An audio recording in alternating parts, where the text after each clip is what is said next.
오늘 오후에는 은혜의 청지기로 사는 복이라는 제목으로 함께 말씀을 나누겠습니다. 은혜의 청지기로 사는 복. 비교적 베드로전서 4장에 지금 7절에서 11절의 말씀은 자주 읽혀지는 말씀이기 때문에 그 내용을 깊이 본다기보다는 적어도 4개에서 5가지의 중심되는 단어, 그리고 그 단어에 걸려있는 또 하나의 단어, 이렇게 우리가 이 시간에는 좀 기억을 하고 돌아가려고 합니다. 먼저는 만물의 마지막이 가까이 왔다. 그러니까 우리가 마지막이 가까이 왔다는 사실을 인지하고 살아가는 것이 굉장히 중요합니다. 우리 인생에게도 마지막이 있습니다. 그러니까 마지막을 알고 살아가는 사람이 되어야 합니다. 그러니까 사실 우리는 어떻게 보면 100살을 넘기기가 쉽지 않은 그런 존재이죠. 그러니까 우리는 이 땅에서의 유한한 삶을 살아갑니다. 개인에게 마지막이 있다는 사실, 이 땅에서의 마지막 말이죠. 그리고 이제 영원한 하나님 나라에 가서 살 것을 준비해야 합니다. 그리고 또한 이 땅도 마지막이 올 거예요. 모든 만물도 마지막이 올 겁니다. 무엇 때문인지 우리는 잘 알 수 없지만 지금 이상 기온은 온 세계를 어렵게 만들고 있습니다. 또 우리 인간으로 만들어낸 방사능 오염은 일본 바다의 김만 문제가 되는 게 아니라 지금 우리나라의 김값도 폭등하고 있어요. 지진이 일어날 것만 같고 또 우리나라에도 최근에 지진의 징후가 있었습니다. 전쟁은 멈추려고 하지 않는 것 같고 이제 미국의 아주 근처까지 러시아의 핵 잠수함이 핵을 실을 수 있는 군함이 들어오기도 했습니다. 그런 것들을 우리가 일일이 직접적 연관을 두지 않는다고 하여도 어떻게 보면 이 지구의 종말의 시간이 가까이 오는 게 아닌가라는 생각을 세상 사람들도 합니다. 오늘 우리는 영적으로 만물의 마지막이 가까이 왔다. 만물의 마지막, 이게 첫 번째 키워드입니다. 이 만물의 마지막이 가까이 올 때 우리가 해야 될 게 뭐냐 하면 여기 나오는 대로 정신을 차리고 근신하여 기도하라 그랬습니다. 기도하는 게 굉장히 중요합니다. 교회가 가져야 될 것은 제자와 예배와 선교라고 말씀을 드리잖아요. 제자는 하나님 백성의 성품입니다. 예배는 하나님 앞에 드려야 할 겁니다. 예배 안에는 찬양과 기도가 있습니다. 예배의 소중함, 찬양과 말씀과 기도. 그러니까 말씀을 전하는 사람은 말씀이 말씀되게 하기 위하여 몸부림을 쳐야 하고 또 찬양을 부를 때는 온 힘을 다해서 불러야 합니다. 그리고 기도할 때, 기도는 최근에 기도학교에서 우리는 응답받는 기도가 아니라 응답하는 기도라는 말을 배웠습니다. 그리고 지난 금요일 날에는 내 안에 하나님이 없다라는 필립 얀스의 책 제목처럼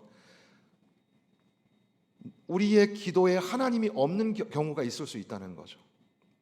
하나님의 음성에 어떻게 반응하며 기도해야 하는가, 이런 것도 생각해야 하겠는데, 그리스도인에게 기도가 없다? 그리스도인에게 말씀을 듣지 않는다?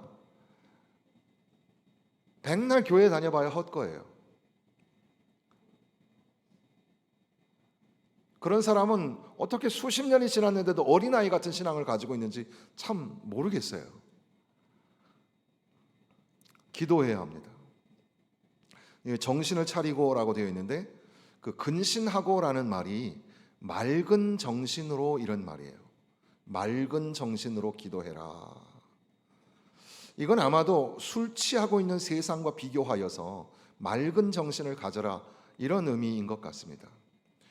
우리가 술에 취해 있거나 알코올에 중독돼 있거나 그런 게 아니라 우리는 너무 바쁜 세상 속에 살면서 또 세상을 즐기면서 세상 가운데 취해 있는지 몰라요. 우리가 가지고 있는 직업이나 또는 우리가 그 직업을 통해서 얻는 그런 어떤 물질이나 세상 사는 재미가 있잖아요. 그런 것들에 취해서 하나님 앞에 기도하는 것을 자꾸 놓치고 있는 겁니다. 만물의 마지막에는 정신을 차려서 맑은 정신으로 해야 할 게 뭐냐면 기도입니다.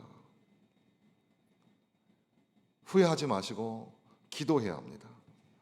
기도의 뒷자리에 계시지 마시고 기도의 앞자리, 기도하면 떠오르는 사람들이 되세요. 아, 저분은 참 기도하는 사람이야. 참 기도하니까 참 놀라운 일들이 일어난다. 기도하지 않는 사람과 극명하게 대조되고, 외식하는 기도자와 진실한 기도자가 비교가 될 겁니다. 정신을 차리고 맑은 정신을 가지고 기도하는 사람, 마지막 때 이런 사람, 이런 기도자가 필요한 겁니다. 저와 여러분이 이런 기도자 되었으면 좋겠습니다. 두 번째는 무엇보다도 뜨겁게 서로 사랑할지니 사랑은 허다한 죄를 덮느니라. 서로 사랑입니다. 서로 사랑, 서로 대접, 서로 봉사, 이렇게 서로라는 말이 많이 나오는데, 서로 사랑하라. 뜨겁게 사랑하라라는 말은, 이 뜨겁게를 보면은 화끈하게 사랑하라 비슷하나요? 또는 열렬하게 사랑하라 이런 말처럼 보이잖아요. 근데 이 원어의 의미는, 뜨겁게는 지속적으로 사랑하라는 말이에요.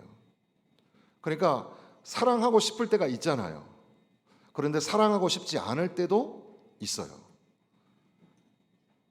이게 계속해서 넘쳐나는 게 아니기 때문에. 그래서 이 사랑이 훈련이 필요해요. 에릭 프롬은 사랑의 기술이라는 책을 썼잖아요. 사랑에도 기술이 있다 그랬는데, 우리가 사랑할 때에도 뜨겁게, 그러니까 지속적으로 계속해서 타오르는 불꽃처럼 그렇게 사랑하라는 뜻이죠. 서로 사랑하라. 뜨겁게 사랑하라. 그러면 그 사랑은 뭔데요? 사랑은 허다한 죄를 덮느니라. 사랑은 죄를 덮어요. 그러니까 죄가 덮어지지 않으면 사랑이 없다는 말이겠죠. 그러니까 우리끼리 서로 다 죄 짓고 살고 그런 가운데 그냥 서로 사랑하면 다 되는겨? 이게 아니라, 그런 말이 절대 아니죠. 용서할 수 없는 죄, 정말 그런 죄가 있잖아요, 우리 가운데. 그러나 궁극적으로, 결론적으로 가보면 우리 모두는 하나님 앞에 죄인이고, 이 죄를 심판하시는 분은 하나님이시기 때문에 하나님 앞에 맡겨드리는 심정으로 1만 달란트 빚진 자의 마음이 되어서, 나도 주님에게 무조건적으로 용서를 받은 것을 잊지 말고 사랑으로 죄를 덮는 그 사랑이 우리 가운데 있어야 합니다. 만물의 마지막이 가까울 때 정신 차리고 기도하는 것처럼 또한 서로 뜨겁게 사랑해야 합니다. 사랑은 모든 죄를 덮습니다. 세 번째는 서로 대접하기를 원망 없이 하고 각각 은사를 받은 대로 하나님의 여러 가지 은혜를 맡은 선한 청지기 같이 서로 봉사하라 그랬습니다. 청지기는 후안 카를로스 오르티즈 목사님의 옛날에 쓴 책에 내 것이 아닙니다, 우리는 단지 청지기일 뿐입니다 라는 책이 있습니다. 우리가 가지고 있는 것들은 우리 게 아닙니다. 우리가 가지고 있는 물질은 하나님이 우리에게 어떻게 관리하는가, 우리를 청지기로 부르셔서 물질을 어떻게 사용하게 하는가. 심지어는 우리의 선물로 받은 자녀들도 우리 게 아닙니다. 그러니까 지금 박세리와 박세리 아버지 또 사고가 또 터졌잖아요. 우리 자녀는 내 것이 아니고 하나님께서 우리에게 맡기신, 잘 관리하라고 맡기신 귀한 은혜예요, 은혜. 우리에게 있는 시간이 그렇습니다. 여러분이 가지고 있는 건강도 마찬가지. 우리 몸도 우리가 관리를 잘 해야죠. 건강 관리를 잘 못하는 게 참 하나님 앞에 죄송하고 부끄러운 겁니다. 근데 참 어쩔 수 없죠. 저도 이게 몸으로 오는 그런 병들이 있어요. 근데 그 일상이 그래요. 이 강단을 내려오자마자 다음에 할 설교, 내일 새벽에 설교를 또 생각해야 되고, 설교를 그 다음 주 설교를 또 생각해야 되고, 그러니까 머릿속에 온통 해야 되잖아요. 그것만 하는 게 아니기 때문에 저도 다른 공부도 해야 되니까, 또 책도 읽어야 되니까 온통, 그러니까 몸을 웅크리고 있을 수밖에 없어요. 시간이 없어요, 사실. 사실 임시노예는 저는 한 번도 잘 안 가요. 근데 지금은 저 그 모 교회 때문에 그 재판국 때문에 가는 노회라 지금 가야 되나 안 가야 되나 되게 걱정이 많은데 시간이 없어요. 온통. 그러니까 뭐 운동할 시간도 없고 집에서는 걱정이죠. 운동을 안 하니까. 사실 우리의 몸도 우리의 건강도 하나님이 우리에게 주신, 관리하라고 주신, 그러니까 우리는 청지기입니다. 스튜어드십이라고 하는데 청지기직을 우리는 받은 거예요. 그런데 특별히 지금 이 베드로 사도는 뭐라고 말하냐면 우리는 여러 가지 은혜를 맡은 선한 청지기 같이 서로 봉사하라 그랬습니다. 여러 가지 은혜가 여러 가지예요. 여러분에게 은혜는 무엇입니까? 놀라우신 은혜, 어메이징 그레이스, 그리고 은혜 없이는 살 수 없다 막 하는데 여러분에게 은혜는 뭡니까? 은혜야말로 다양한 거예요. 이 피아노가 악기 중에 최고의 자리를 누리게 되는 것은 피아노는 너무나 많은 소리를 낼 수 있기 때문에. 그래서 사실 그 차에서 이제 운전을 하실 때도 혹시 음악이 필요하시면 저는 피아노 음악을 추천해요. 가사가 없는 게 더 좋아요. 가사가 없는 피아노 음악을 들으면 그 안에 아주 아름다운 음들이 다 있어요. 너무나 이 피아노의 그 음색은 너무나 많아서 그걸 다 잡아내기가 참 쉽지가 않아요. 그림이 어떻습니까? 저는 그림에 대한 열등감을 가지고 있는데 그림을 좀 잘 그렸으면 하는 생각이 있어요. 좀 시간이 있으면 저도 캔버스 갖다 놓고 좀 그림을 그렸으면 좋겠어요. 참 신기한 게 그 물감이 어렸을 때는 물감이 없어가지고 친구 거 빼서 쓰고 또 물감 안 가져왔다고 선생님한테 혼나기도 하고 막 그랬거든요. 지금은 이제 참 세상이 참 좋아졌어요. 우리 아이들은 참 예전에 비하면 참 물감 색도 다양한 거 많이 쓰는데 그 몇 가지 색이 또 조합을 하면 또 다양한 색깔이 훨씬 더 풍부한 색깔이 얼마나 덧칠을 많이 하느냐에 따라서 두꺼워지기도 하고 밝아지기도 하고 다양한 색깔이 있죠.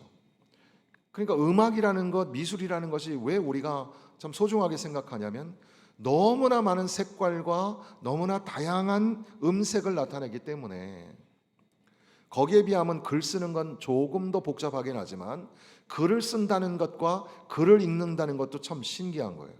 글 속에는 너무나 많은 다양한 색깔들이 있어요.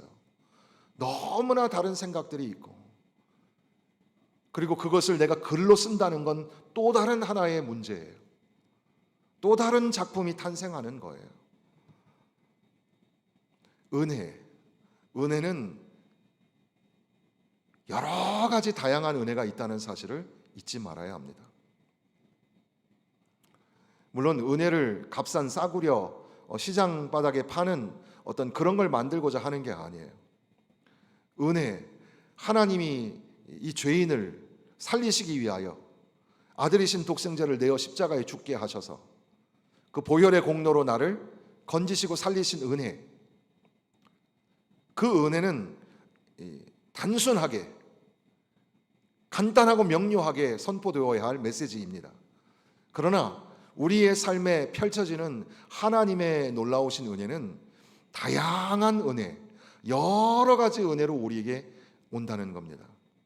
그러니까 어떤 학자의 글에는 우리가 섬김을 하기 위해서 이제 세족식을 하는데 세족식을 할 때 이제 대야에다가 물을 담아다가 이제 발을 씻겨 주잖아요. 우리가 섬기고 봉사할 때 세숫대야에다 물을 담듯이 이 대야에다가 은혜를 담아가지고 은혜를 가득 담아가지고 성도들을 섬기고 성도들을 봉사하라는 겁니다. 이 은혜를 담은 그릇을 가지고 가서 봉사하지 않으면 그게 봉사가 되질 않는 거예요. 섬김의 자리에서 시험이 들고 봉사의 자리에서 낙심이 찾아오죠. 평생을 수고해놓고도 상처만 받을 수도 있어요.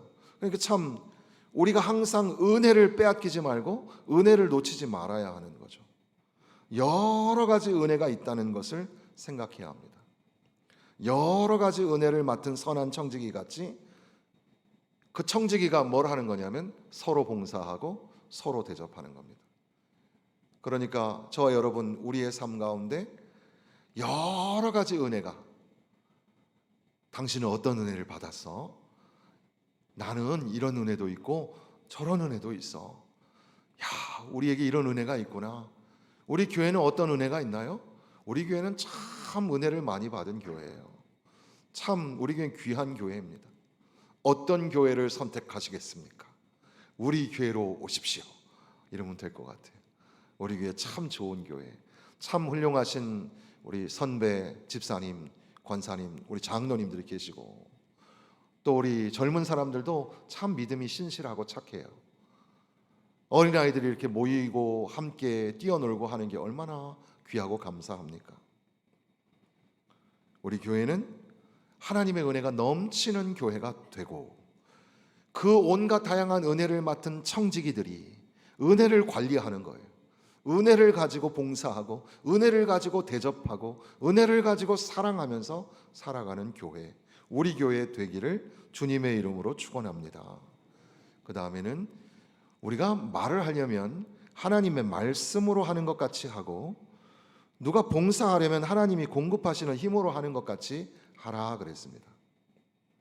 그러니까 우리가 말을 할 때도 하나님의 말씀을 가지고, 그러니까 성경 구절을 막 인용하라 이런 말이라기보다는 하나님의 뜻이 담기고 하나님의 마음이 담긴 언어를 사용해야 합니다. 근데 우리는 교회 언어와 집의 언어가 다르죠. 교회 안에서의 언어와 또 세상 밖에서의 언어가 다릅니다. 물론 우리가 어떤 그 물체나 물건 또는 어떤 그런 사상이나 공간을 이해하려면 그 공간의 언어를 알아야 된다는 말이 있어요. 거기서 쓰는 언어를 알아야 돼요. 상담도 그런 것 같아요. 저는 이제 언어에 대한 관심이 되게 많기 때문에 언어 막 이런 얘기를 많이 하잖아요. 상대방을 가만히 30분 정도 이야기를 하면 그 사람의 어휘력이 나타나요. 그러니까 그분이 얼마큼의 언어를 사용하고 있는지를 알 수가 있어요. 아무리 감추려고 해도 감추어지지 않는 게 언어력이에요. 신기하죠. 근데 오늘 우리가 말을 할 때 어쩔 수 없이 우리도 환경의 지배를 받으니까 집에 갔는데, 집에 가서 막 제가 이제 우리 집에 아이들과 함께 집에 딱 갔는데 목사님이니까 다 같이 식사하십시다. 아, 그럼 우리 애들 아마 쓰러질 거예요. 네. 집의 언어가 있고 우리 가정의 언어가 다 있겠죠. 그렇지만 그러나 어디에서나 하나님의 마음, 하나님의 뜻이 담겨진 언어와 대화가 필요합니다. 하나님의 말씀을 하는 것 같이 하고, 무슨 일을 할 때에 내 힘으로 하는 게 아니에요. 내 힘으로 할 수 없어요. 이건 다 하나님의 은혜예요. 그러니까 어떻게 이런 일을 할 수 있었어요? 하나님이 하셨죠. 어떻게 우리 교회가 이런 일을 할 수 있었나요? 하나님이 하셨습니다. 70성상을 이 교회가 여기까지 오게 하신 것 누구 때문이에요? 하나님 때문이에요. 훌륭하신 목사님, 훌륭하신 장로님, 권사님들이 있었죠. 그걸 부인하는 게 아니에요. 위대한 모세와 같은 사람이 있었지만 모세와 예수 그리스도는 비교할 상대가 아닌 것처럼, 우리는 우리의 노력과 공로로 세운 것처럼 보이는 모든 것들이 우리가 한 게 아니라 하나님이 하셨어요. 하나님이 공급하셨어요. 자, 이렇게 되면 하나님의 말씀을 하는 것 같이 하고 하나님의 공급하시는 힘으로 하는 것처럼 우리가 표현할 때, 그렇게 되면 결론이 뭐예요? 그 뒷부분에 보면은 뭐라고 되어 있습니까? 범사 예수 그리스도로 말미암아 하나님이 영광을 받으시게 하려 함이니. 하나님께 영광이 되는 거예요. 하나님의 영광이 되는 삶이라는 게 뭘까요? 아, 그랬구나. 하나님의 뜻이 그거구나. 하나님 마음은 이런 거구나. 하나님이 하셨구나. 우리가 한 게 아니라 하나님이 하셨어요. 아, 어떻게 이 어려운 지경에 광성교회는 그런 선교 일을 하십니까? 아, 우리가 하는 게 아니에요. 하나님이 하셨습니다. 어떻게 그렇게 사업이 잘 되세요? 하나님이 하셨어요. 어떻게 오늘 이렇게 아픈데도 오늘 오후 예배까지 오셨어요? 우리 권사님들. 하나님이 힘 주셔서 올 수 있었어요. 그로 말미암아 하나님 앞에 영광을 돌리는 삶을 살게 되는 거죠. 그러니까 지금 이 말씀들을 생각해 보면 만물의 마지막, 맑은 정신으로 기도하라. 그리고 이어서 서로 사랑하라. 이 지속적인 사랑, 허다한 죄를 덮는 사랑, 은혜를 맡은 선한 청지기, 다양한 은혜를 맡은 선한 청지기, 그 청지기 같이 서로 봉사하고 서로 대접하고, 그리고 무엇을 하든지 하나님의 마음, 하나님의 뜻을 담은 언어가 필요하고 하나님이 주시는 힘으로 감당한다고 고백할 때, 그때 하나님이 영광을 받으신다. 그런데 에드문드 클라운이라는 주석가는 여기에 나오는 본문의 제목을 달면서 지금 오늘 제목으로 삼은 은혜의 청지기로 사는 복이라고 제목을 붙였습니다. blessing. 왜 복이라는 단어를 썼을까 제가 곰곰이 생각을 해봤습니다. 먼저는 1절부터 나오는 쭉 이야기가 되겠지만, 우리가 예수 그리스도의 고난을 통해서 구원을 받았다는 사실, 그리고 그것은 7절에서 11절 사이에 하나님의 놀라우신 은혜로 우리에게 나타나게 되었다는 건데요. 그런데 우리가 읽지 않았던 12절에서 마지막 절에 보면 특별히 이 말씀 중에서 복이라는 단어가 나와 있는 것을 볼 수가 있습니다. 14절 말씀이죠. 14절 말씀. 너희가 그리스도의 이름으로 치욕을 당하면 복 있는 자로다. 영광의 영 곧 하나님의 영이 너희 위에 계심이라.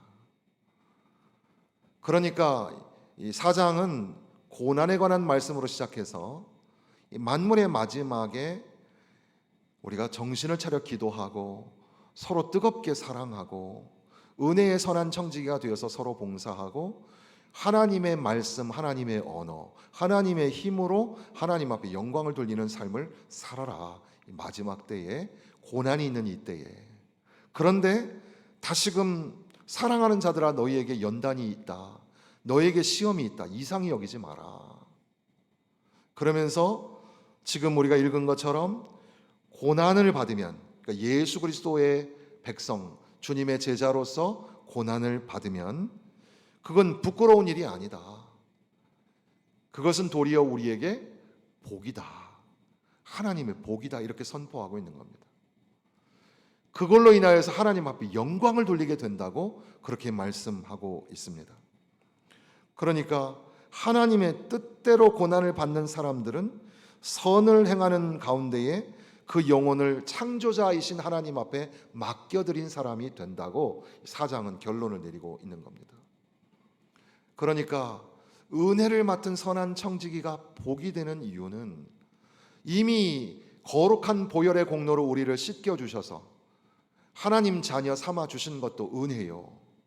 이 만물의 마지막 때에 다양한 은혜를 가지고 청지기가 되어서 봉사를 하게 되는 것도 또한 하나님 앞에 축복인데, 더 나아가서 때로는 우리에게 고난이 있고 연단이 있습니다. 사람들에게는 표현할 수 없는, 말할 수 없는 그런 고통이 있어요. 물질의 고통이 있고 또 육체적인 고난의 시간이 옵니다. 사람들과의 관계에서 어려움을 당하고 가족들 중에도 어려움이 생깁니다. 신앙도 믿음도 지치고 낙심될 때가 찾아옵니다. 그러나 그럼에도 불구하고 나는 예수 그리스도의 제자라, 나는 작은 그리스도다, 그리스도인으로 살아가는 사람들에게 있어서 고난은, 그 연단은 오히려 복이 되고 그 고난을 통하여, 고난의 참여함을 통하여서 하나님 앞에 영광을 돌리게 된다고 선언하고 있는 겁니다.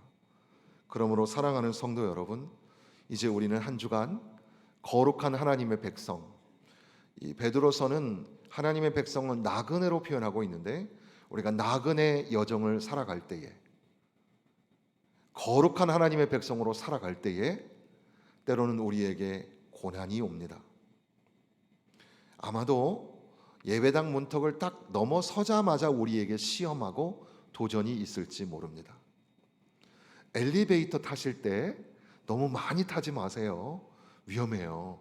조금 타고 한 번 양보하고 두 번째 우리 어르신들 꼭 그렇게 질서를 지켜서 타시면 좋겠고, 조금 젊으신 분들은 항상 엘리베이터를 주시하시고 안전을 잘 안내해 주시기를 부탁을 드립니다. 엘리베이터에서 예배당에서 말씀을 해받고 엘리베이터에서 쏟으면 안 되잖아요. 교회 문턱을 탁 나가자마자 사단이 우리를 시험할지 몰라요. 한 주간의 삶에서 이렇게만 살았으면 좋겠다. 교회에서 이렇게 성도들 만나고 찬송하고 그렇게 살았으면 좋겠다. 그런데 하나님께서 우리를 세상으로 보내세요. 세상으로 보내심이 선교예요. 세상에서 우리가 거룩한 여정을 살아드려야 될 텐데 때로는 우리에게 시험이 찾아오고 연단과 고난의 시간이 옵니다. 어떻게 우리가 이겨낼 수 있을까요? 고난도 복이다. 우리에게 주어진 시간도 하나님이 우리에게 맡기신 것이다. 그러므로 하나님의 다양하신 여러 가지 은혜를 맡은 선한 청지기가 되어서 내게 주신 시간에, 내게 주신 삶의 여정 위에 하나님의 거룩하심을 드러내고 거룩한 하나님의 백성으로 살아드리시기를 주님의 이름으로 축원합니다.